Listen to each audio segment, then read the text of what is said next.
it's very hard to manage what you can't measure. And what these glasses do is that they detect as soon as you start eating, it measures, and it measures down to the tube. And by doing so, it gives you some haptic feedback to remind you that you're eating, but also it can capture a picture of what you're eating and then uses AI to analyze the food and automatically transfers that into calories, macros, and micros.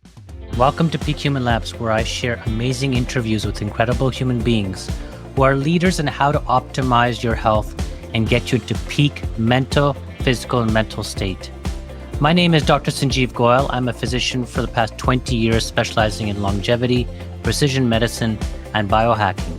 And my mission is to alleviate the suffering we all face and will encounter when dealing with illness, sadness, and loss. And to this end, I'm sharing these conversations with people who can shed light on how to live more purposefully and intentionally so that you can be inspired and create your own path to wellness and fulfillment.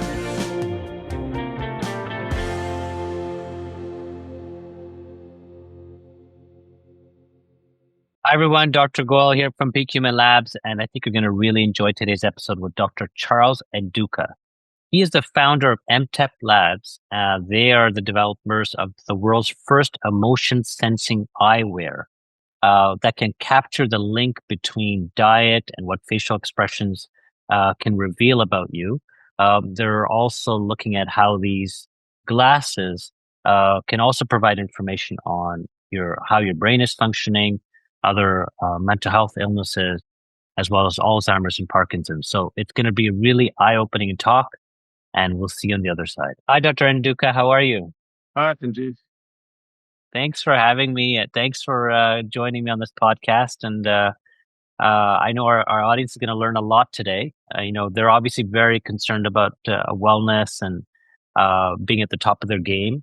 And I understand that you're working on a new type of technology. But before we get into that, I'd like our viewers to understand a little bit about your background, like who you are. It looks like you just came out of doing a surgery. But if you don't mind, kind of giving us a little bit of bio on you, that would be great. Sure. Well, thanks so much for having me on. So my name is Charles Nduka. I'm a plastic surgeon by training. I specialize in facial paralysis treatments, which is for when there's been like Bell's palsy, you may have heard of, but it can be caused by other things as well. And, this condition has tremendous impacts on people. It affects their ability to eat and drink, affects your ability to smile, to express emotions, to close your eyes. And it's a very difficult condition to manage, partly because patients need to be engaged in their rehabilitation.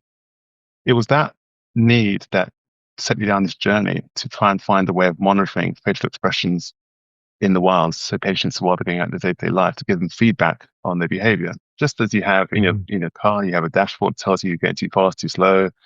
You need to have something that helps you to manage and monitor your expressions, your balance between left and right. And that's the journey that led us to developing this new kind of eyewear. Okay, so let's jump into that. I'd like to understand. So, how can a piece of eyewear do that? It sounds like a pretty amazing goal. So I'm wondering, tell me a little bit about this eyewear. What does it look like, and how could it do such a thing? So the traditional way that surgeons, doctors, psychologists measure expressions and therefore infer emotions is by using a technology called electromyography.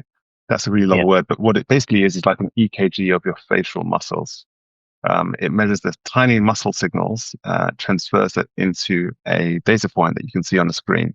In the case of facial EMG, it tells you things such as muscle imbalances, activation of muscles, smiling, and actually you can use that information to infer emotional responses. And it's been used for decades in scientific research. In our case, for facial paralysis, we use it to give patients real-time feedback on their expressions, because obviously you can't see your own face as you're going about your day-to-day life. And so it gives you an understanding of, are you smiling too strongly on one side versus the other? So you can course correct and improve things as you're recovering from your surgery. Now, in the case of the wider use cases, we were keen to find a way that was not involving sticky pads, which you normally have for measuring signals from the face. And so we developed a whole new category of technology called optomyography, which is a non-contact sensing technology that allows you to sense with high fidelity, with high accuracy, and with low power, importantly, because it's eyewear, tiny muscles around the face. And it's quite magical, really, if I say so myself, because we never thought it's going to be possible. And we're now miniaturizing this and bringing it out to the world, which is going to enable a whole range of different use cases. Let me ask you a question about the optical myography. So you're saying that within this glasses, there's some type of way that it can, but through cameras or something, it can kind of see the muscles Yeah. and determine how much contraction is happening or movement is happening. Is that what you're saying? Yeah. Yeah. So if you think about muscles elsewhere on the body, the muscles are attached to bones and tendons, but on the face, they're unique because they're attached to the skin. And so when you're expressing, the muscles contract and they move the skin that's overlying those muscles. And we're able to track the movements of the skin with very high fidelity because the sensor acts a bit like how a fly sees, in that it's very, very, very fast. This is why you can't spot a fly and kill it. It's very, very efficient at detecting movements. And when it's not really a camera, but it's optical, and it's hard to describe. It's a bit like, an optical mouse, how it doesn't have contact with the surface necessarily, but it can move it over a surface and track position in space. And that's kind of how it It's works. sending light. It's like a laser or some type of light. Yeah, exactly. It's using infrared light, obviously very safe, infrared light on the skin, and then measures the tiny temperature changes as the muscle contracts. Wow. Okay. So now this glasses look like what? What do these glasses look like? Well, I'll show you the current prototype. So we've been working on this for this version for about 5 years. It starts off as a huge headset. Then the version before last looked like bees. They look kind of like, I don't know, some. Yeah. And then the most recent version, which is the one that's coming out next, it actually looks not too dissimilar to, like a pair of the Ray-Ban. Yeah, a little bit. Yeah, like the Ray-Ban. Yeah. So they're a bit thicker on the temple, but they look kind of normal. Most electronics are in the temple, and allows one to measure very precisely dietary behaviors, which is where we're starting. Reason being that obviously diet is the foundation of all health. Okay, so let's get into that. Tell us about what that application looks like for diet. How could it potentially actually help there? It's one of the big cliches in healthcare and in wellness longevity that you need a good diet and exercise. And the problem is that you can tell patients that you got to eat more fiber, less carbs, processed foods, etc., etc., etc. But it's actually really hard to do because it's something that we do automatically and have done for all of our lives. And with the best will in the world, when we're surrounded with all these temptations, it's inevitable that people do that. And you have issues around comfort eating, stress eating, boredom eating, people snacking whilst doom scrolling on social media. And this is one of the reasons why obesity is now such a huge problem. It's one of the biggest problems affecting the West just now. So it's very hard to manage what you can't measure. And what these glasses do is that they detect as soon as you start eating, it measures, and it measures down to the tube. And by doing so, it gives you some haptic feedback to remind you that you're eating, but also it can capture a picture of what you're eating and then uses AI to analyze the food and automatically transfers that into calories, macros, and micros. So protein, carbs, and fats, amounts, and obviously categories of food. Now, how we've been working on this is with dietitians. At the moment, we're doing some clinical studies, which have been fascinating, just getting the feedback from participants. We've had people identify gut disorders. Literally, it wasn't the design of the study, but because they can now associate their symptoms with what they ate. And I challenge you to try to remember what you ate for lunch 3 days ago. I could tell you, I just started this project with my family. We're doing this, it's called Chronometer, but it's like when it's like MyFitnessPal, we record every single thing. And this is already this is extremely difficult. I mean, it's entertaining, but because I have all the time and work, I'm on vacation, but it's very difficult to do this on a day-to-day basis. And you can become very OCD because like every raspberry you're eating, you got to write it in this thing and you got to make sure you record it and put the right thing. So, I mean, this would be huge, what you're saying. And it's not in real time. I mean, the feedback's not coming. By the time I record it, maybe hours have passed, like you're saying, and did I give the right amount? And so I'm curious about this haptic feedback. Like, what does that look like? How fast is this feedback happening? So it happens immediately. So essentially, we did a study, 40 participants, where we invited them into the lab and asked them to eat a prepared meal. And for that study, we just used a standardized meal, so it was going to be consistent in terms of the amount of chewing it required to swallow. And we found that by tuning the feedback, so that, for example, if a person ate at 1.7 chews per second, we dialed it down to 80% of that rate, we could get the person to slow down their eating. And what's relevant about that is that it's been known for many, many years that if you eat too quickly, you'll ingest more calories. Food, they say. Yeah, exactly. Exactly. It's been known for many, many years. And of course, it makes sense because not only is it Yeah. about energy density and amount of food that you're eating at a Mhm. time period, but, you know, Mhm. that chewing action has a really important role for your gut microbiome because you have to make the food available to them. They're expecting Mhm. foods to have been broken down and processed, but if it's not been processed in Mhm. your mouth, then as you know, digestion starts in the mouth with enzymes like amylase that breaks down starches, for example. If it's not been done there, not only does it cause gut symptoms of bloating, if you eat quickly, you'll swallow air called aerophagia. Mhm. That can also cause gastric disturbances and abdominal pain, wind, bloating, etc. But importantly, your food, you can't feed your bacteria, and the bacteria in your gut, you need that because they are processing some of the food to give you the nutrients. So it's really Mhm. consequential. And one of the things that's been quite a light bulb movement is really the fact that of all the things we do, what you eat has a huge role on everything else. It's the biggest number of substances, above supplements, above drugs and medication. Oh yeah, Food is for sure. medicine. So, yeah, Yeah. it's been really exciting. And actually, we didn't start out doing this. It was really focused around the emotions that we started at this, and obviously that's a huge part of what we're going to be doing going forward. But this Mhm. core element around diet. Wow. Okay, so this is this haptic feedback like a buzz, or how do you actually get people to slow that down? Yeah, literally, it's the buzz, so it's configurable. It can be obviously Mhm. higher or lower amplitude, much like your phone can buzz Mhm. or your Apple Watch can buzz. And because it's Mhm. on the temple, you do take notice of it. But obviously, Mhm. people have different sensitivities, so it's important that Mhm. it can be configured to what's sufficient to make you aware, but not so much so that Mhm. it annoys you. And nobody else would probably even be aware of it. Probably No, it's no, not no. some. It's Yeah. totally it's totally private. Yeah, exactly. Yeah. Huh. And could you also potentially have certain times of the day? Hey, like I'm trying to fast, or I'm trying to like avoid snacking. Maybe I should just buzz me whenever I'm eating something. Exactly. Exactly. So I've been doing intermittent fasting. I've been doing the 16/8 for a while now. Yeah. So Yeah. I always do things I recommend to patients, and I do it now, and it's become a habit. But it's been Mm. so interesting finding out when I was just falling off the wagon without knowing. There's still something there, some nuts or something, and you just grab them, and so it enables you to sort of self-enforce those fasting periods because you want to get the Mhm. benefits of that period of fasting. It Mhm. helps you to get a better idea of the real calories because people just, as we know for many years, people aren't accurate when they're logging their food. And even if you're using these apps, which can be very tedious, as most people Yes. have told us, and actually can be dysfunctional in terms of over focusing on the food, it just becomes Mhm. a seamless thing. And it should be just like that. In the same way that the iPhone used to require you to type in a 6-digit passcode, and now you pick it up and it automatically does the job. It Mhm. becomes seamless. And that's the goal. And so at the same time, while it's doing this, sensing the muscles and all that, it's also taking pictures or video, or what's happening there. Yeah, yeah. To save power, we're doing images.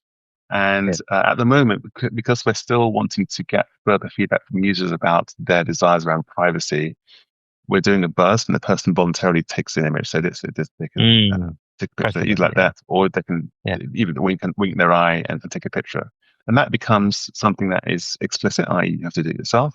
But going forward, we believe, but obviously it's still to be borne out, that just capturing it passively. So it detects the eating, it captures it, and the data goes via your phone to the cloud for you to review, or for your dietitian to review, or your doctor, your longevity clinic. Mm-hmm.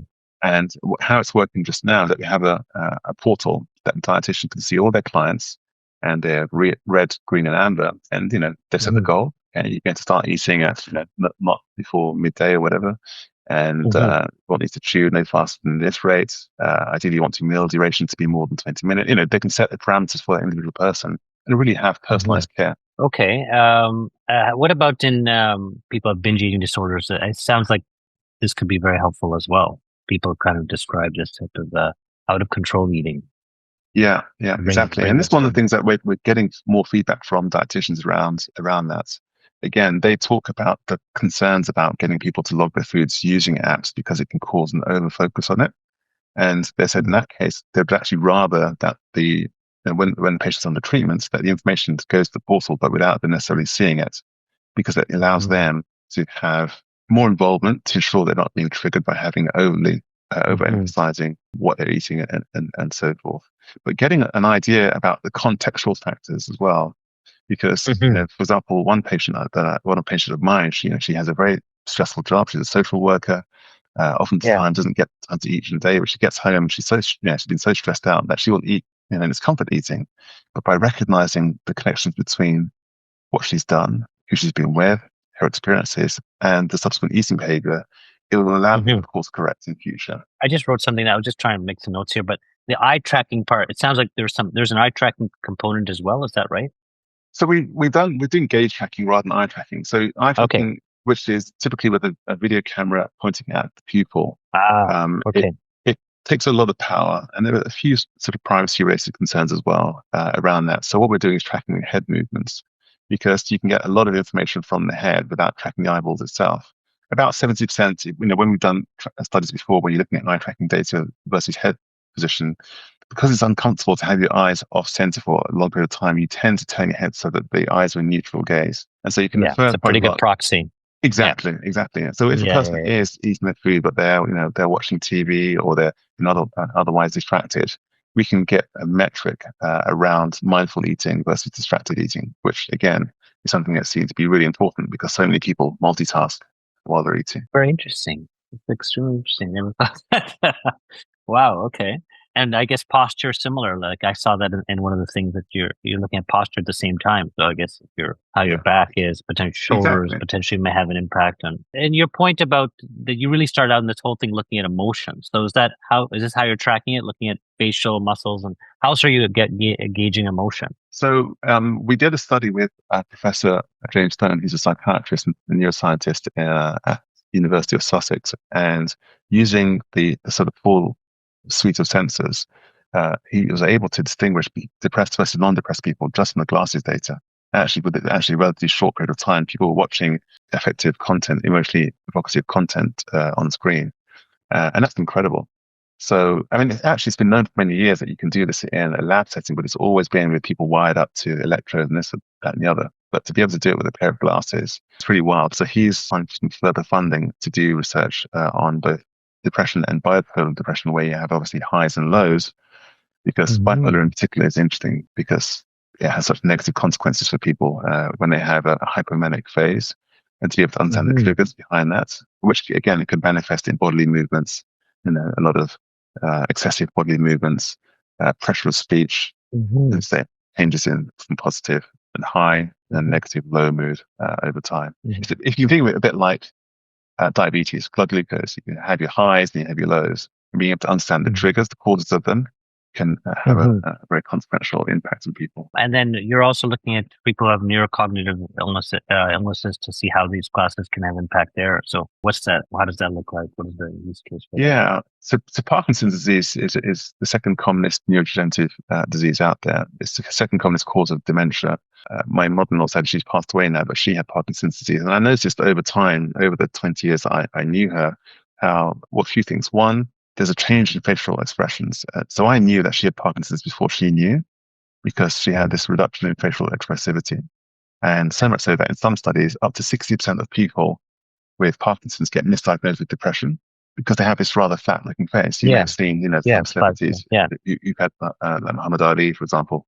You get this sort of mask-like face, as they call it. They're changed in posture, so they tend to walk in a slightly stooped gait.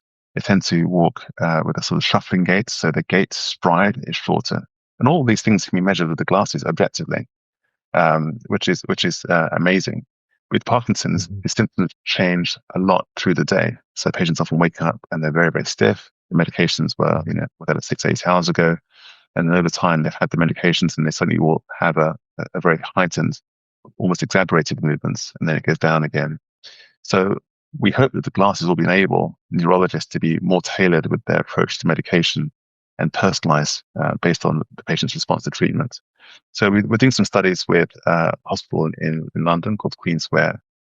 We've done some Mhm. research already. We've published some of that research. It's available on our website. All the PDFs are there, because we can measure things like gait, posture, facial expressivity, and a range of other parameters that are just really exciting. Wow, something just completely new, a new whole area of wearables, and if you want to call it that, that's I think we haven't seen before. How close are we to actually getting it into people's hands? So we have a dev kit that's going to be launching in April, which will enable people to make apps around our technology. I mean, if you think about, say, a person who's on a restricted diet, so with something with a skin disorder where you have to eat certain things, or a gut disorder, or inflammatory disorder, there's a whole range of different things that require you to have a specific kind of diet. And so the glasses will be able to adapt to that. And developers may want to create an app that's specific to that condition, for example. Like if you have celiac disease or something, could be that you might want to avoid. Yeah, that can help Exactly. you to track the food you're eating. That'd be kind of really cool. There's a huge long tail of conditions that have an important component around diet that developers may want to develop apps on our platform for. There are obviously conditions that aren't to do with Parkinson's or even obesity, such as musculoskeletal issues. So if you've got a painful hip, for example, you'll expect to see that the gait data will be different. So you'll have an asymmetry in gait patterns because of pain, which you can monitor recovery. And you'd expect patients to have a trajectory that will progress over time as they improve. And if it's not hitting the slope that you're expecting, you can intervene earlier on before things get too severe.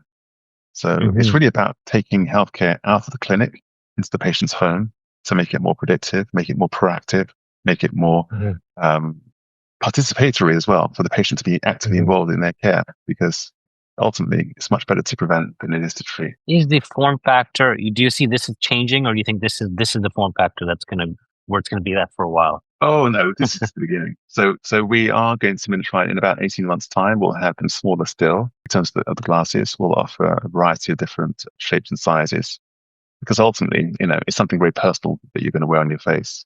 And we recognize that, you can't have a one size fits all, given that that's our whole philosophy is about personalization. Obviously, costs and the limitations of having a whole range will limit that at the beginning. But just in the same way that Henry Ford said, you can have any kind of car you want as long as it's black. At the moment, you can have any kind of glasses you want as long as it's black just now. But the whole range of colors and styles will be available in the future. But glasses is where it's got to be right now, right? It can't be contact lenses, or it's got to be, you need to have a certain something on you around your eyes to be able to to get this type of data. Yeah, there's two reasons for that. One is about batteries. So, people are trying right now to do something to do with, earbuds and having a camera on the earbuds to try and do the food logging and trying to measure draw movements from the ear. But as you know, with your earbuds, they will last a couple of hours or something. There isn't enough energy density in the batteries for it to last for the whole day. So glasses give you that space to give all day wearability. Glasses are a very acceptable form factor, whereas if you're wearing things in your ears, still not quite socially acceptable when you're just going about day to life. You may be on a call, etc., etc. Glasses are a 500-year-old technology that have become very acceptable to people. And actually, there's a strong meaning behind glasses. They're there to help you to predict the future, i.e., see what's in front of you, and to see the world differently. And in our case, they're seeing yourself differently because you're seeing the data that will predict your future outcomes. Where do you see things another 12 months from now? So you said it's coming, the dev part is coming out, the kit. People can now start working on the platform, developing applications. When could it be available to consumers, or what's next for the company, Emteq? So we are kind of debating about whether we launch a version just for consumers for wellness management for next year. Something that's going to depend on the kind of feedback we get as we now sort of breaking cover and telling people that this technology exists. If there's a strong market pull, then it makes sense for us to make it available to consumers. In an ideal world, we work with partners. For example, if there's an app that is already monitoring some aspect of health, for example, your blood glucose, it makes a lot of sense to understand what's the input to that blood glucose change. It seems to me that obviously a lot of companies now are measuring blood glucose, but without some way of tracking what you've eaten, when you've eaten, how you've eaten, then, it seems that you have an incomplete picture. So, for example, I found when I wore a CGM whilst we were doing some early studies. Dexcom or Libra? Dexcom? Yeah, it was exactly. It was Dexcom. I was using that one. I wore it for 2 weeks. And it's so interesting that when I ate my greens, my salads, before I ate my main pasta meal, I had a completely different profile than when I did it the reverse. So that kind of insight, so it's not just, you write down in your diary, I ate some pasta and some salad. It's actually the order of it. And that's going to govern whether or not I'm going to get that spike in my blood glucose that is going to cause damage to my metabolism. So the glasses can do that for you. One of the things that's interesting is that we're just doing some work. We have a patent on this where we can detect the kind of food from the glasses data, even without the camera. So you capture an image of a plate, and it's got a mixture of salad, greens, potatoes, whatever. And Or from the chewing differences. yeah, exactly. Which you'd expect, but it was Yeah, surprising. that's interesting. You almost have a signature. Yeah, and I mean, it's somebody else I know here in Toronto that developed an AI-based food app that just takes photos and the AI can tell you what you ate. But and he's tied it to a Dexcom. But I think you're right. If your glasses can tie it to a Dexcom of the day, that'd be pretty powerful. Is there a phone app for this? Or are you developing? Yeah, yeah. At the moment, it's not on the App Store yet. It's being used for research, but yeah, that's going to be coming out as well. And it's pretty simple. And Mhm, as I say, we have this desire to get this technology out to as many people as possible. And so mhm, we believe that through partnership, with existing wearable companies, and if you have a ring that tracks your health and well-being, or watch, or other sort of strap, then our technology becomes very complementary. Because mhm, whereas there have been a lot of movements in technologies to understand fitness with devices like mhm, Apple Watch, Fitbit, etc., and sleep, that's only two of the main pillars of health. You need to mhm, understand around the diet and emotions, because mhm, those are kind of the lead measures into those other things. If you ate very late at night time, it's going to impact your sleep, which may impact your feelings the next day, and you may get grouchy because you didn't sleep well, so you're not so focused, and so now you have a big deadline. Yeah, I mean, we've all lived that, haven't we? Where you have this thing that mhm. happens, and it becomes this vicious cycle affecting things. And so, yes, fitness important. Yeah, sleep's important, but you have to have diet and Well, emotion they say to be right. 80% is diet. Yeah, Any 80% of any fitness program is actually diet. But yeah, they yeah, tell you. So yeah, yeah, I yeah. think And this is it's kind of this is crazy, isn't it? That it's taken to 2025 for this technology to exist, given that it's so yeah, foundational. It's the one thing that every single person yeah, on the planet does every day, which is consume yeah, yeah. energy in the form of food to help them. And now we know about the gut microbiome and the impact of what we eat on them, and the fact that we need them to create Mhm. the rest of the materials to enable us to live a healthy life. Yeah, it's super exciting. Yeah, I think I'm so excited for you. I think thank you for bringing this and doing this work. How are you able to fit all this in with? It looks like you obviously he's a plastic surgeon as well. How do you do all this? How does this all fit all this into one So day? I'm only practicing part time now, Yeah, but I have to say that work with an amazing team. So Steen Strand is our new CEO. He joined the company last year. He was head of hardware and investments at Snapchat. Snapchat were yeah. the pioneers in smart eyewear. They started their first product back in 2016 with a product that looks very similar to the Meta Ray-Bans, actually, funny enough, the very first prototype. And he came on board, tremendous experience in developing difficult technologies. It's very, very empowering to have somebody with such experience with commercial products to help us push things forward. Christian Gajewski Hmm. is our lead data scientist and CTO. Super Hmm. smart guy, top 2% of Google in terms of wearable AI. An amazing team based both Hmm. here and in North Macedonia. So it's just, for Hmm. me, I learn a huge amount. I'm Hmm. stretched to the limits of my knowledge, and that is energizing. It's what gets me up in the morning at 5:20, like bursting with energy, like what's going to be done today. Amazing. You're doing definitely a world changing work here. I think this is going to help a lot of people.